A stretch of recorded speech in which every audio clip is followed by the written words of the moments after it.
কিন্তু যেদিন আপনি শ্মশানে যাচ্ছেন সেদিন শ্মশান যাত্রী যারা তারা আগে যাচ্ছে না আপনি আগে যাচ্ছেন? আপনি আগে যাচ্ছেন আর যাত্রীরা সব পেছনে যাচ্ছে। এটাকে শিখিয়ে দিচ্ছে কি যে আপনার সুখের দিনে মানুষ আগে থাকবে আর দুঃখের দিনে পেছনে থাকবে। তবে কলির জীবকে চেনা খুব কঠিন। কিছু মনে করবেন না মায়েরা, অ মানে কাম, লি মানে লিপ্ত। একবারে বাস্তব প্রমাণ দিয়ে দেবো। কলির জীবকে চেনা খুব মুশকিল। কেন?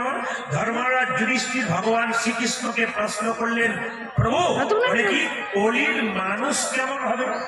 তো কৃষ্ণ বলল, এক কাজ করো, সোজা পথে চলে যাও, যা দেখতে পাবে পরের দিন এসে বলবে, আমি বলবো। এখন যুধিষ্ঠির মহারাজ চলে গেলেন, হঠাৎ দেখতে পেলেন একটা হাতি। হাতির সবকিছু ঠিক আছে, চারটে পা আছে, দুটো কান আছে, দুটো চোখ আছে, কিন্তু দুটো সুর দেখতে পেলেন, মানে হাতির মুখ দুটো। তো কৃষ্ণকে এসে যুধিষ্ঠির মহারাজ জিজ্ঞেস করলো, কৃষ্ণ বলে সবই তো ঠিক দেখলাম হাতি, কিন্তু বাপের জন্মে এমন হাতি আমি দেখি নাই। বলে কেন? হাতির দুটো মুখ দেখলাম। কৃষ্ণ বলল, তোমার প্রশ্ন কি ছিল? যে কলির মানুষ কেমন হবে? বলে কিরকম? কলির মানুষের দুটো করে মুখ হবে। অনেকে হাত দিয়ে দেখতে পেলে দুটো হলো না, না ওই দুটো নয়। এই ডালখোলা বাজারে রামবাবু সঙ্গে শ্যামবাবু দেখা হয়েছে। রামবাবু শ্যামবাবুকে জিজ্ঞেস করছে, ভালো আছেন তো? আপনার মতো মানুষই হয় না। শ্যামবাবু বলছে, হ্যাঁ হ্যাঁ ভালো আছি। শ্যামবাবু যখন চলে গেল, রামবাবু তখন মনে মনে ভাবছে, যতক্ষণ না মরবে তোর পাশের জায়গাটা আমার হচ্ছে।